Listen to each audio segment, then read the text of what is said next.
وبركاته. الحمد لله رب العالمين، والصلاة والسلام على أشرف الأنبياء والمرسلين وعلى آله وصحبه أجمعين. اللهم ارزقنا فهم النبيين وحفظ المرسلين وإلهام الملائكة المقربين. اللهم يا فتاح يا عليم يا فتاح يا عليم، افتح لنا وذريتنا معرفة العلم فإنك أنت علام الغيوب. وصلى الله على سيدنا محمد النبي الأمي وعلى صحبه وسلم، والحمد لله رب العالمين.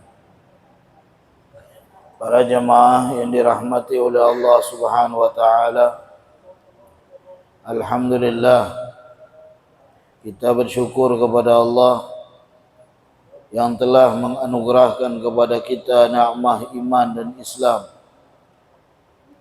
yang telah memberikan kepada kita nikmat sihat wal afiyah dan keberkahan umur, yang telah memudahkan langkah kaki kita menuju Masjid Al-Mu'minun untuk melanjutkan di dalam ta'lim kita masih berkenaan permasalahan taubat. Salawat dan salam kita sampaikan dan kita haturkan kepada junjungan kita Nabi besar Muhammad sallallahu alaihi wasallam, yang mana beliau Rasulullah telah membawa kita dari jalan yang gelap gulita menuju jalan yang terang menerang yang disinari oleh iman wal Islam. Para jamaah sekalian yang dirahmati oleh Allah Subhanahu wa taala, seperti yang sudah saya jelaskan bahwasanya setiap indera yang dijadikan oleh Allah di dalam tubuh kita harus kita bersihkan dengan jalan mencari pengampunan Allah.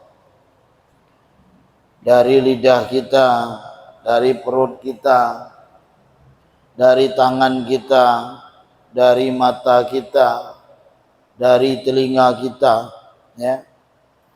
Ini di dalam tasawuf sangat terhubung di dalam mata batin kita, ya. Secara segala sesuatu dari bersihnya zahir kita itu adalah jalan untuk menghubungkan dalam kebersihan daripada batin kita. Bagaimana seorang hamba akan membersihkan batinnya sementara zahirnya masih kotor, ya. Maka di sini sehingga batin ini para ulama menyebut adalah perasaan yang Allah munculkan di dalam hati manusia. Batin ini. Jadi biasanya mata batin ini selalu dikaitkan kemampuan melihat suatu hal yang mungkin tidak dapat dijangkau oleh indera manusia, ya. Ya, karena memang terhubung dengan hati. Pandangan mata kita itu tidak bisa disamakan dengan pandangan hati kita. Dan pandangan di dalam hakikat kebenaran atau kejujuran itu adalah pandangan hati, bukan pandangan mata. Karena kadang pandangan mata itu berbeda dengan kemauan hati, ya. Maka di situ kalau sudah seorang dibuka oleh Allah Subhanahu wa taala mata batinnya, mata hatinya, ya, maka indera pada zahirnya itu tidak dipergunakan kembali bagi dirinya untuk berjalan kepada Allah Subhanahu wa taala. Karena pandangan zahir itu kadang menjadi gangguan kepada kita sehingga hilangnya keyakinan kita kepada Allah Subhanahu wa taala. Pandangan zahir. Orang-orang ateis mulai mengajak kita supaya tidak percaya akan ketuhanan. Kenapa? Sesuatu itu harus ada dua hal, dilihat dan dirasa. Ini tidak nampak. Bagaimana Anda meyakini kalau Tuhan itu ada sementara mata tidak nampak? Ya, diganggunya kita dari indera ini. Ya, dalam pandangan yang zahir yang nampak di dalam tubuh kita yang ada ini. Telinga kita dipengaruhinya, ya, mendengar sesuatu yang dapat menghilangkan rasa keyakinan kita kepada Allah Subhanahu wa taala. Langkah kakinya juga demikian, tangannya juga demikian, ya. Tapi kalau sudah dia berusaha untuk membersihkan zahirnya menuju kepada batin, artinya pandangannya sudah dibersihkan dengan jalan tobat, minta ampun kepada Allah Subhanahu wa taala, menyesali dari setiap apa yang dia lakukan, tidak mengulangi kembali dengan apa yang telah dilaksanakannya, dan dia berusaha untuk berbuat kebaikan dengan apa yang telah diberikan oleh Allah Subhanahu wa taala, kesadaran pada dirinya untuk menutupi dari keburukan-keburukan yang dia lakukan, kemudian dia tidak terhubung kepada kesalahan yang berhubungan dengan Bani Adam kecuali meminta maaf kepada Bani Adam itu. Ya, kalau itu sudah terlaksana, ya, maka tidak menjadikan dalam suatu masalah kembali bagi dirinya untuk sampai kepada pembersihan di dalam batinnya. Ya, barang siapa yang bersih pada zahirnya, maka pasti dia akan bersih kepada batinnya. Pembersihan batin ini bukan diri kita, tapi minta kepada Allah supaya membersihkan batin kita. Yang berhubungan dengan hati, dengan batin ini bukan ranah kita, tapi ranah Allah. Karena dia tidak nampak di dalam pandangan mata kita, tapi kita bisa menghasilkan di dalam ketenangan. Kita bisa menghasilkan manfaat di balik dari pembersihan batin itu, sehingga jiwa kita merasakan tenang. Ketika terjadi dalam sesuatu masalah kepada kita, ya Rab, kenapa seakan hamba membelakangi Engkau, padahal Engkau selalu terdepan dari setiap langkah seorang hamba. Mau diberikan oleh Allah suatu masalah, kecuali Allah akan menyelesaikan dalam suatu permasalahan itu. Ya, maka di sini, ya, kalau udah di dalam Islam pun mata batin ini selalu dikaitkan dengan ilmu apa? Tasawuf. Ya, kalau kita ingin untuk mempelajari dalam berhubungan batin, itu biasanya tidak lepas di dalam tasawuf. Ya, maka tidak lain, mata batin ini pastilah berhubungan dengan namanya al-qalbu, yaitu hati. Pasti mata batin ini tidak terlepas hubungannya dengan hati. Maka tidak semua orang memiliki kemampuan mata batin yang dia dapat melihat dalam suatu hal yang tidak umum dilihat oleh sebagian besar. Sehingga jangan heran para wali Allah itu, ya, kekasih Allah, mereka diberikan oleh Allah Subhanahu wa taala pandangan yang begitu luar biasa. Mereka tidak memandang kembali dengan zahir mereka, tapi batin mereka, hati mereka. Sehingga kebenaranlah yang nampak.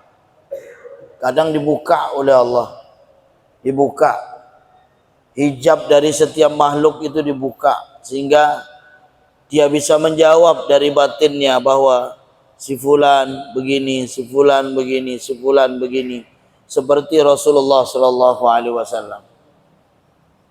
Rasulullah itu kan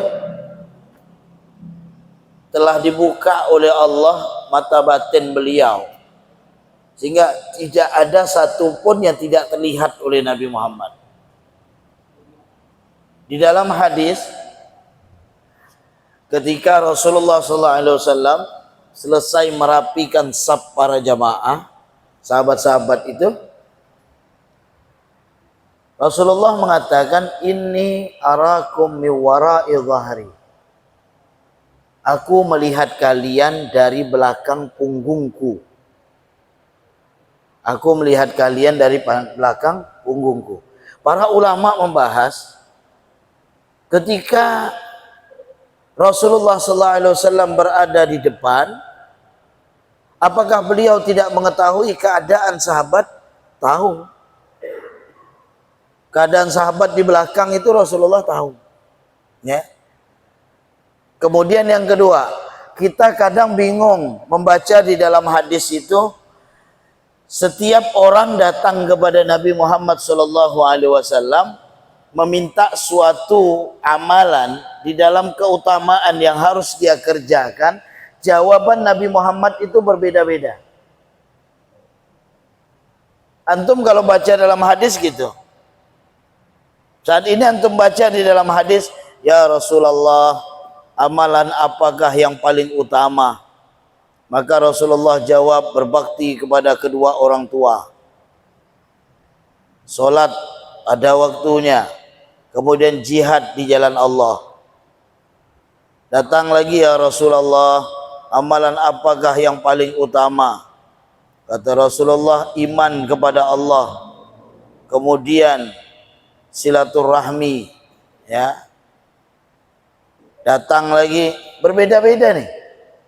Kita kan pasti bertanya, mana yang paling utama nih? Semuanya utama semua. Ya. Maka di dalam hadis dijelaskan, saya pernah membaca dalam kitab Majalisus Saniyah ketika menjelaskan tentang hadis yang terhubung di dalam fadilah, hadis Arba'in An-Nawawi, maka beliau menyebutkan situ anna nabiyya sallallahu alaihi wasallam yanzurus sa'ilin, bahwasanya Rasulullah itu melihat orang yang bertanya. Melihat orang bertanya. Itulah seorang yang telah dibuka oleh Allah mata batinnya, sehingga dia terkadang memberikan dalam suatu amalan yang berbeda-beda kepada orang lain. Ya. Melihat keadaan orang itu gimana? Keadaan gimana itu? Ibaratnya seperti seorang mantri lah. Mana Pak Haji Asmuni? Orang sakit gigi, masa beliau kasih obat pusing kepala? Pasti melepah. Maka di situ dilihat, kalau kita didatangi oleh seseorang, ketika dia bertanya, Allah membuka hati seorang hamba, ya, seorang kekasih Allah Subhanahu wa taala, mereka memiliki jawaban yang berbeda. Dia bilang, apa yang harus saya amalkan untuk kebaikan dalam kehidupan saya? Kita tahu karakter dia ini orangnya apa? Pelit. Berarti kita suruh sedekah. Orangnya pelit, disuruh sedekah. Orangnya sholatnya payah, disuruh sholat. Orangnya ternyata dia tidak berbakti kepada kedua orang tuanya, disuruh berbakti. Begitu caranya. Itu pun ketika seorang yang sudah dibuka oleh Allah hatinya. Kalau tidak, jangan. Kalau dia datang, mana apa ya amalan yang saya lakukan? Sedekah, Pak. Rupanya dia jago sedekah. Lalu dia balikkan kita, nampaknya Ustaz ini salah, nampak? Saya udah betul-betul sedekah saya bagus, ya. Lalu dibalik ke kita, selap kita. Artinya apa para jamaah sekalian? Gitulah Rasulullah ketika datang sahabat, apa amalan terbaik? Ini.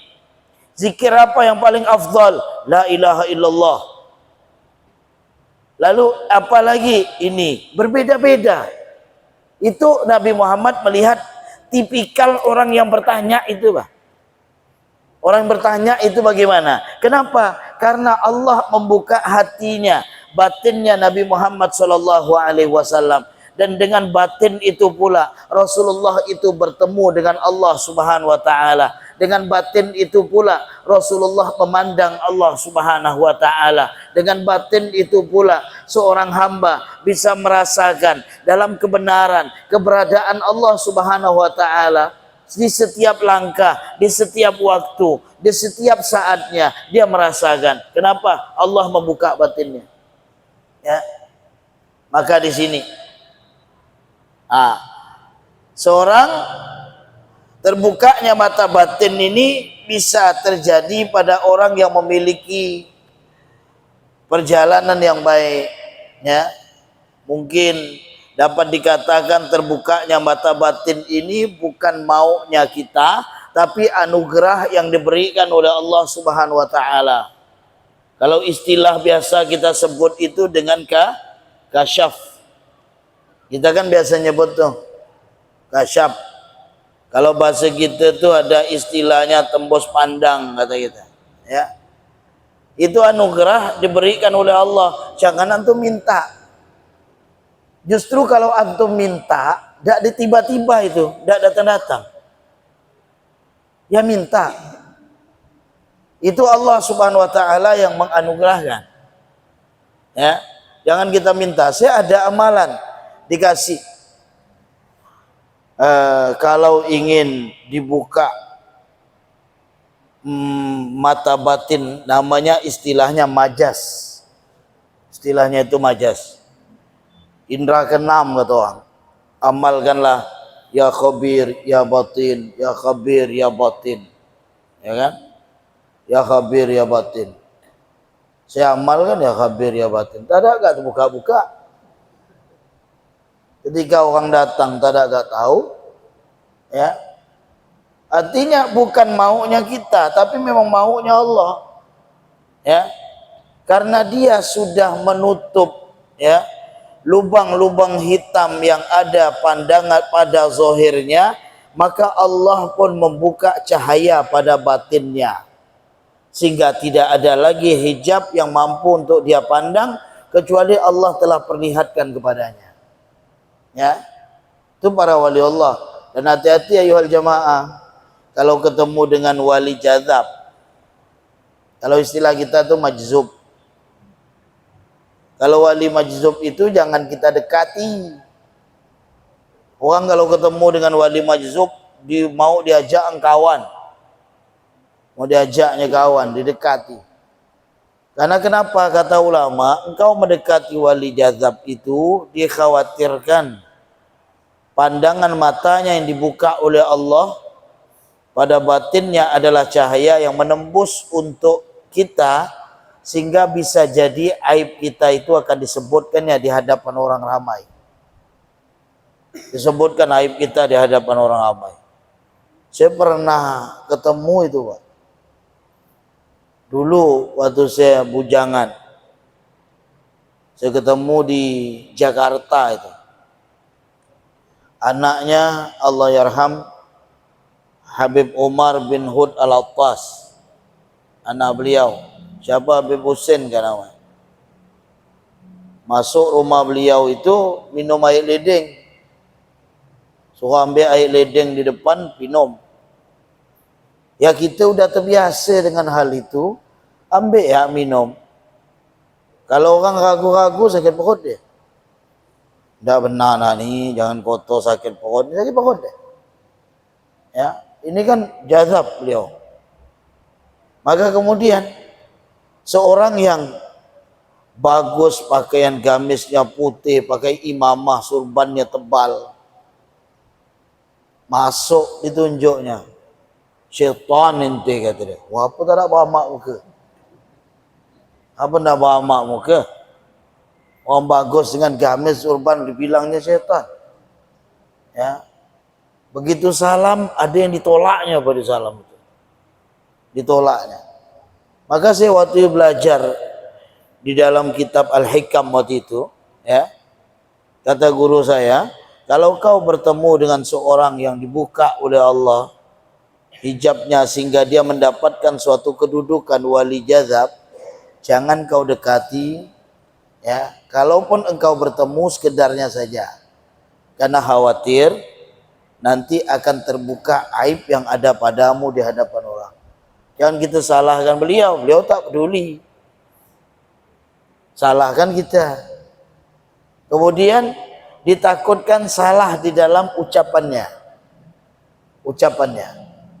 Kan main ngomong ya tuh. Main ngomong. Ya. Saya waktu nanti ngomong, pernah satu orang datang, doakan supaya otak anak saya encer. Begitu balik ke rumah, tabrakan encer otak. Ya kan, ditakutkan salah terka di situ terjadi. Itu dikhawatirkan. Karena ucapannya, seorang yang sudah menjadi kekasih Allah, ya, dia akan menjadi ucapannya adalah ucapan yang langsung sampai kepada Allah Subhanahu wa taala. Kan ada dalam hadisul qudsi, pandangannya menjadi pandangan Allah. Man adali waliyan faqad adzantu bil harbi. Dalam hadis itu sampai selanjutnya menjadikan pandangan basaruhul ladzi yubsiru bih wa sam'uhul ladzi yasma'u bih. Kan ada. Yang mana pandangannya pandangan melihat pada Allah, mendengarnya juga demikian, langkah kakinya ke langkah yang dibawa oleh Allah Subhanahu wa taala, ya. Di situ artinya Allah telah membuka bagi dirinya mata batin itu, ya, wali Allah dan kekasih Allah. Tentu kita akan bertanya. Kita mungkin akan bertanya begini. Apakah mata batin itu bisa terbuka bahkan bagi orang biasa? Bagi orang biasa, ya. Cara membuka mata batin itu bisa dengan satu, siapapun bisa membersihkan hati. Ya. Allah membuka mata batin itu tidak lihat siapa suku antum.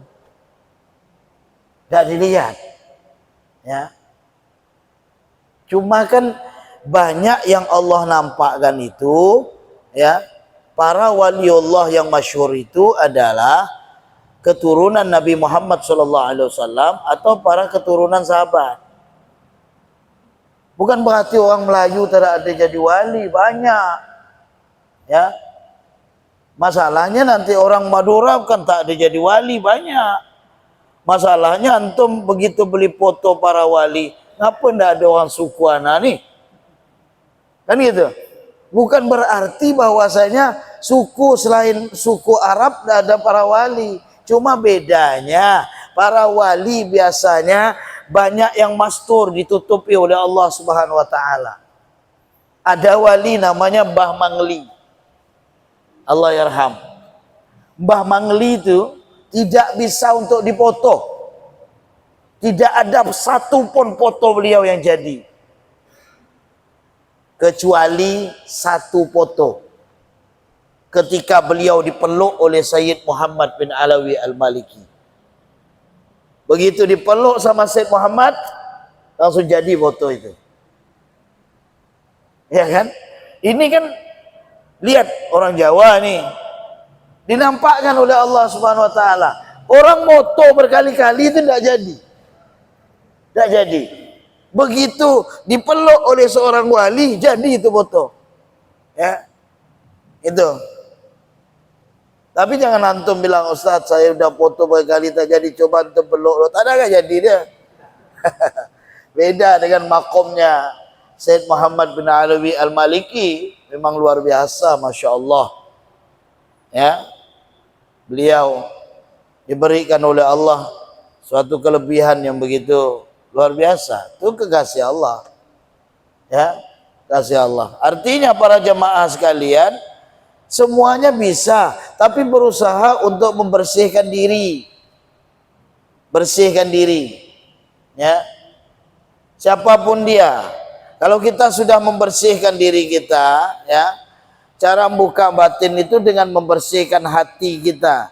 Dengan hati yang bersih dari dosa, hati bersih dari iri, hati bersih dari dengki, hati bersih dari berbagai sifat buruk lainnya, ya. Maka ada kemungkinan mendapatkan suatu anugerah mata batin yang terbuka. Ya.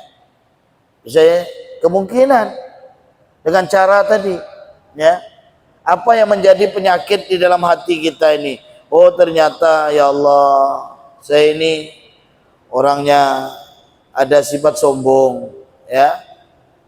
Saya ini ada sifat iri dengan orang lain. Saya ini ada sifat dengki misalnya, ya. Bersihkan itu dulu. Bersih. Pokoknya apa yang merusak batin kita itu kita bersihkan, ya. Maka perlu dipahami terlebih dahulu yang dimaksud dengan mata batin itu apa? Itu yang perlu kita pahami. Ya. Pandangan batin itu apa? Karena sering disebut, ada juga yang menyebutnya dengan firasah. Ya. Firasah. Firasah itu ya mata batin. Ittaqu firasatal mu'min fa innahu yanzuru binurillah. Hati-hatilah dengan firasatnya orang mukmin, karena sesungguhnya dia melihat itu dengan cahayanya Allah. Firasatnya orang mukmin. Kalau orang mukmin telah berfirasat dengan sesuatu yang kita pandang bahwasanya dia adalah seorang yang diberikan kedudukan oleh Allah di muka bumi ini dan di sisi Allah, maka kita hanya waspada saja. Kita waspada. Misalnya ada seorang kekasih Allah, mereka berfirasat bahwasanya daerah kita ini akan terjadi ini. Bisa jadi hal itu benar. Karena yang Allah tampakkan adalah cahaya. Pandangan mata mereka itu dengan cahaya Allah. Ya. Maka perasaan mata batin itu atau gerakan, ya, batin yang benar dan tepat karena berasal dari bimbingan Allah. Jadi bedakan waliullah dengan waliyu syaitan. Ada wali Allah, ada wali syaitan. Wali syaitan itu kan membawa kepada taghut, minan nur ila dhulumat, dari cahaya menuju kepada kegelapan. Hati-hati antum kepada hal ini. Kalau sampai masuk kepada wali syaitan, mereka seakan antum lihat itu pandangannya tembus. Mereka itu tahu, ya. Padahal pengetahuan mereka ini bukan karena dekatnya dia dengan Allah Subhanahu wa taala, tapi pengetahuannya karena ada suatu jalan yang dibantu oleh iblis untuk menyesatkan dirinya dan menyesatkan bagi para pengikutnya. Sehingga orang memandang, saya punya guru itu, biarpun beliau tidak pernah sholat, tapi pandangan matanya tembus. Itulah saya percaya bahwa beliau itu wali. Dari mana? Ya kan? Saya punya ini, saya lihat, ya Allah, betul-betul. Kita melihat dulu, mata batin itu bisa terbuka dengan jalan, ya, dari bimbingan Allah Subhanahu wa taala, bisa juga terbuka dengan bimbingan dari setan. Setan itu mencari bimbingan ini supaya bisa menyesatkan manusia. Manusia pun berbondong-bondong berdatang kepadanya. Sebelum dia datang, dia sudah menjawab dulu. Anda, oh, saya tahu bahwa Anda lagi tidak berduit. Ini duit, saya kasih. Ya Allah, tembus guru tuh. Oh, saya tahu Anda ini lagi pusing ini, sini. Padahal bantuan daripada setan untuk menyesatkan. Antum pun sudah percaya kepada dia, lalu menjadi pengikutnya. Antum yang asalnya rajin sholat, ujung-ujung tidak sholat. Ikutkan ini. Antum yang asalnya rajin ini, kebaikan yang antum lakukan kepada Allah, ujung-ujungnya hilang. Karena ini. Ya. Kenapa? Hati-hati tadi dengan kekasihnya syaitan yang menjadikan jalan untuk menyesatkan kepada manusia. Tapi kalau wali Allah, mereka itu langsung dapat bimbingan dari Allah Subhanahu wa taala. Dan bimbingan ini didapatkan oleh seorang mukmin dengan hatinya yang bersih, dengan hatinya yang jernih, ya. Maka Rasulullah sallallahu alaihi wasallam bersabda tadi di dalam hadis yang diriwayatkan Imam At-Tirmidzi, ya, sebagaimana yang saya sebutkan tadi. Takutlah dengan firasatnya orang mukmin, karena dia memandang dengan cahaya Allah Subhanahu wa taala. Ya. Di dalam Quran juga ada. Coba buka surah Al-Hijr kah ayat 75. Ya, yang artinya gini, sesungguhnya pada peristiwa itu terdapat tanda-tanda bagi al-mutawassimin. Ya, al-mutawassimin itu para ulama menafsirkan orang-orang yang mempunyai daripada firasat, mampu melihat, mampu mengetahui suatu hal dengan mempelajari tanda-tanda yang diberikan. Ya, maka mata hati yang terbuka ini, mata batin yang terbuka ini para jamaah disebut dengan istilah di dalam tasawuf itu namanya basirah. Namanya apa? Basirah namanya. Jadi kalau saya nanti nyingkat dengan basirah, jamaah sudah bisa paham. Oh, berarti itu berbicara tentang mata batin. Ya. Istilah dalam tasawuf itu disebut basirah. Basirah ini penglihatan batin, di mana basirah ini dapat memancarkan ilmu yang berupa firasat. Ya, ilmu inilah didapati dari, mungkin bisa didapati dengan banyaknya berzikir kepada Allah sehingga hatinya bersih. Kan di dalam tubuh kita ini ada 7 latifah. Latifah yang paling berat untuk kita hancurkan itu namanya latifatul qalbi. Maka latifatul qalbi itu dihancurkan dengan zikir 5.000 kali menyebut lafzul jalalah. Allah, Allah, Allah, Allah. Mau ditambah ya Allah, ya Allah, ya Allah, ya Allah. Di mana pun antum berada, tidak masalah. Nyebutnya tidak harus di atas sejadah, tidak harus menghadap kiblat, tidak harus antum berwudu, dimanapun antum bisa menyebut lafzul jalalah. Ya Allah, ya Allah, ya Allah, sebut nama Allah. Ya, itu cara untuk mengetuk kita punya hati, sehingga karat-karatnya itu terbongkar. Ya, itu kan bagian latifah itu. Latifah itu ada 7. Dan yang kita bahas saat ini masuk pada bagian basirah adalah penghancuran di dalam latifatul qalbi kita. Ya, karat-karat yang ada di dalam hati kita bisa dibersihkan menjadi jernih dengan zikir. Bisa zikir, ya zikir apa saja. Ya, la ilaha illallah, atau sebut alhamdulillah, Allahu akbar, atau antum sebut subhanallah, atau baca subhanallah bihamdi, subhanallahil azim, atau dengan istighfar, atau dengan solawat, pokoknya zikir. Ya, yang mana berzikir kepada Allah Subhanahu wa taala ini adalah bagian dari jalan untuk membersihkan hati-hati kita dari bintik-bintik atau karat-karat yang ada di dalamnya. Itu dengan zikir kepada Allah. Ya. Alladzina amanu wa tatma'innu qulubuhum bidzikrillah. Ala bidzikrillahi tatma'innul qulub. Orang-orang yang beriman akan tenang hati mereka itu dengan zikir kepada Allah. Dan ketahuilah, zikir kepada Allah itu dapat menenangkan hati. Ini ada pada posisi khas, ada pada posisi am. Posisi khususnya adalah alladzina amanu wa tatma'innu qulubuhum bidzikrillah. Ini posisi khusus. Posisi umumnya adalah ala bidzikrillahi tatmainnul qulub. Ya. Sehingga gitu. Orang-orang beriman itu kan ketika disebut nama Allah bergetar hati mereka. Bergetar hati mereka. Idza dzukirallah wajilat qulubuhum. Hati bergetar.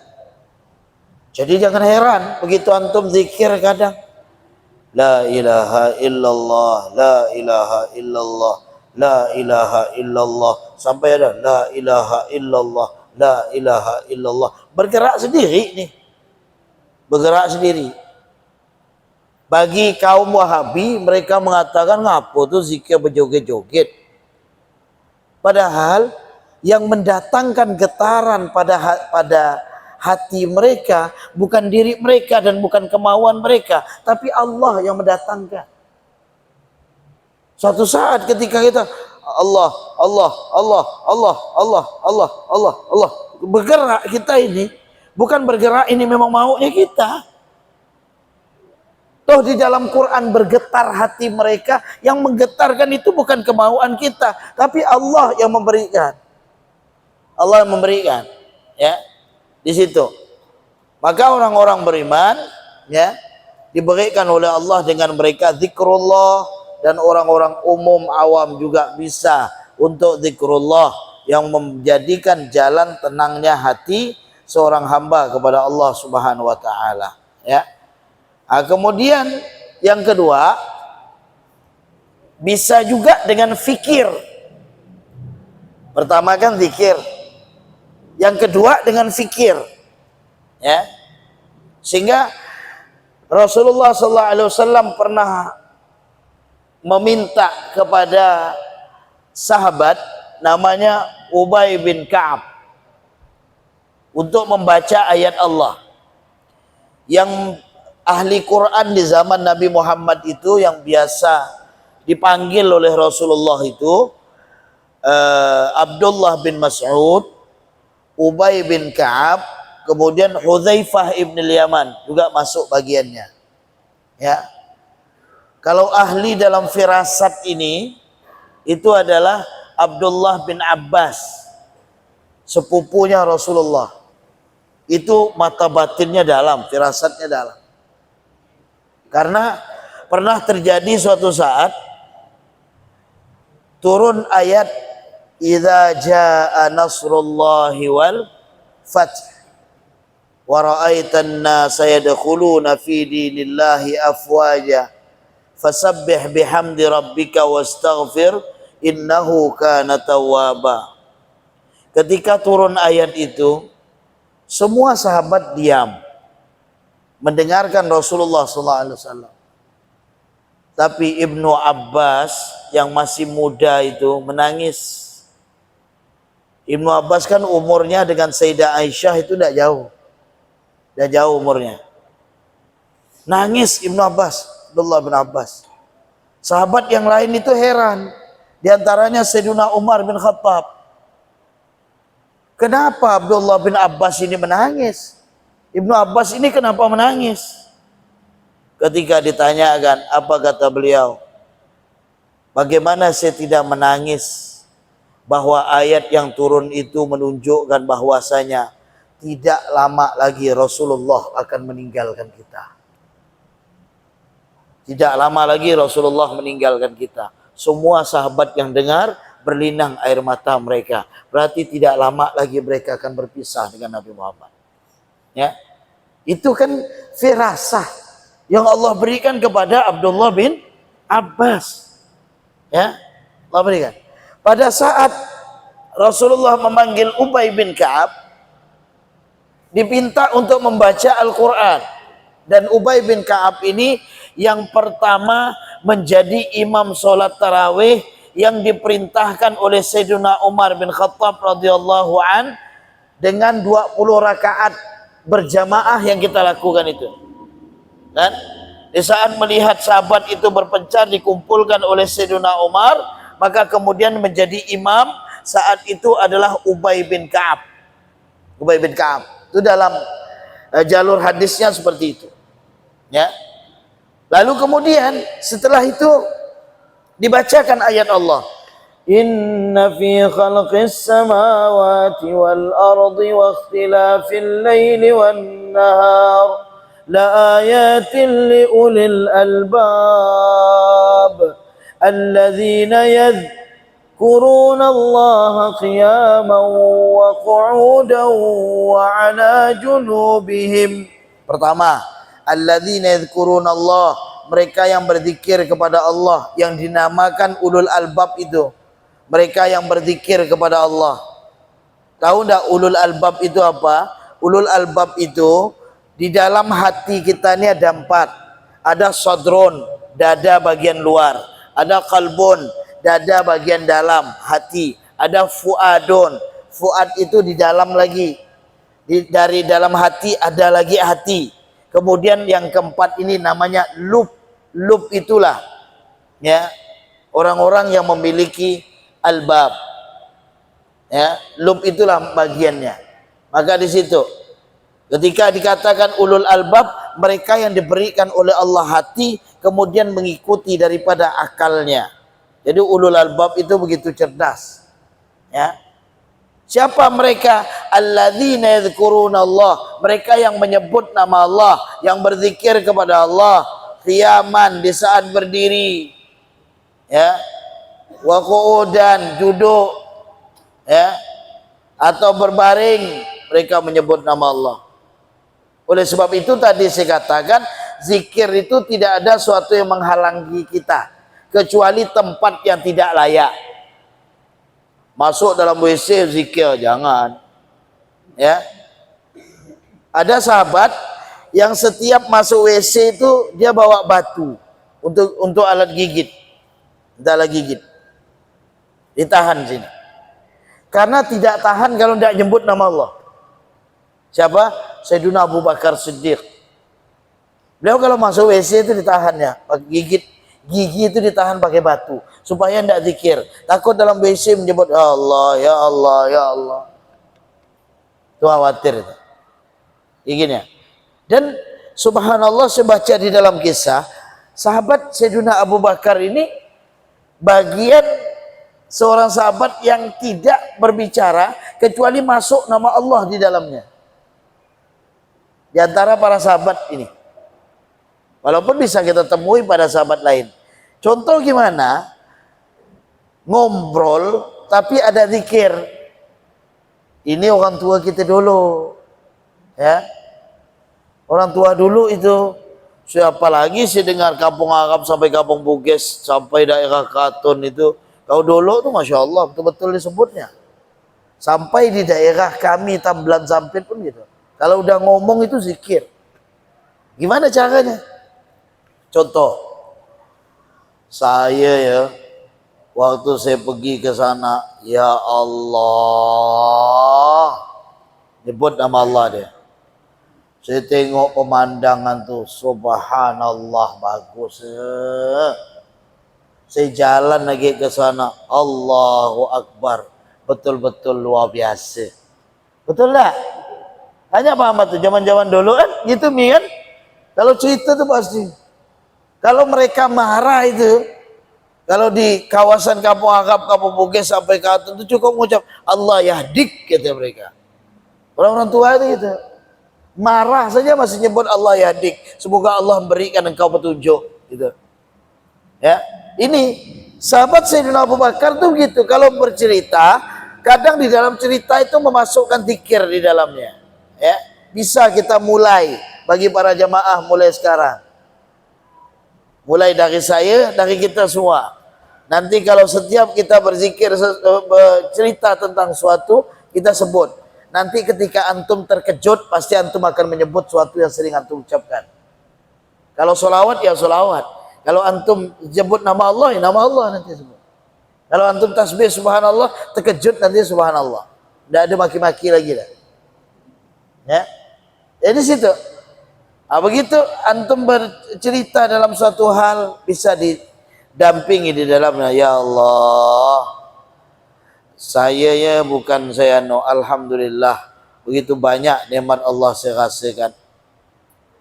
Allahu Akbar. Ucap begitu aja. Ya, itu udah bagian berusaha jalan kita untuk membersihkan batin. Kemudian وَيَتَفَكَّرُونَ فِي خَلْقِ السَّمَاوَاتِ وَالْأَرْضِ رَبَّنَا مَا خَلَقْتَ هَذَا بَاطِلًا سُبْحَانَكَ فَقِنَا عَذَابَ النَّارِ وَيَتَفَكَّرُونَ فِي خَلْقِ السَّمَاوَاتِ وَالْأَرْضِ. Mereka yang tafakkur dalam ciptaan Allah langit dan bumi. Ya. Tafakur ini juga bisa untuk menjadi suatu jalan, ya, membersihkan batin kita. Ini tafakur juga bagian jalannya, fikir.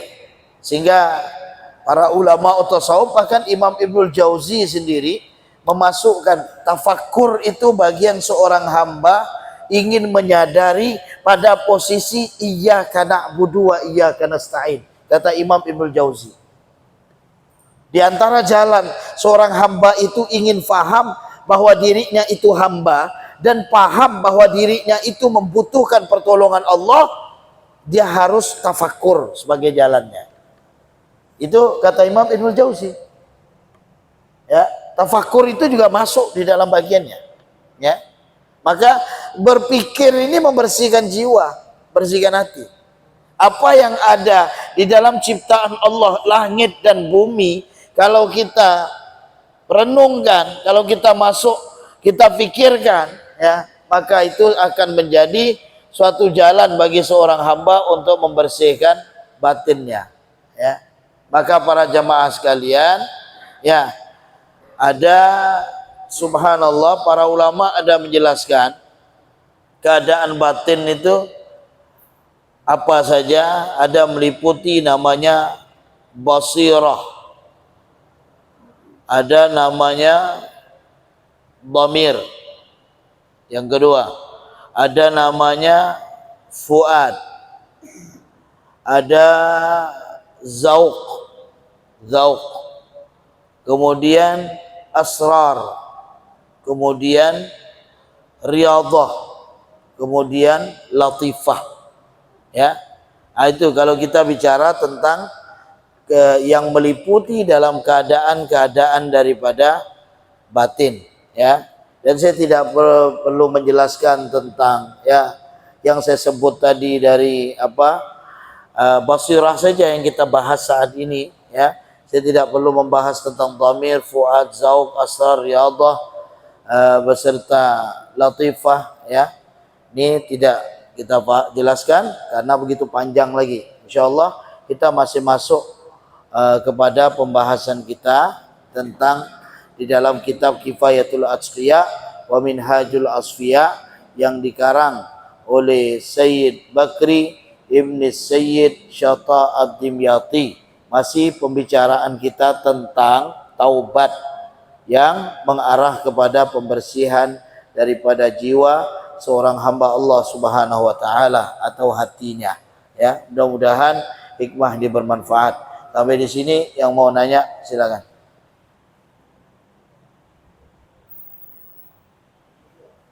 Alas?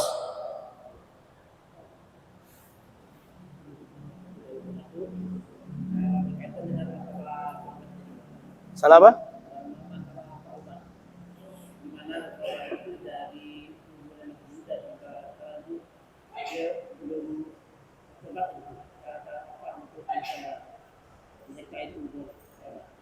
Cara apa?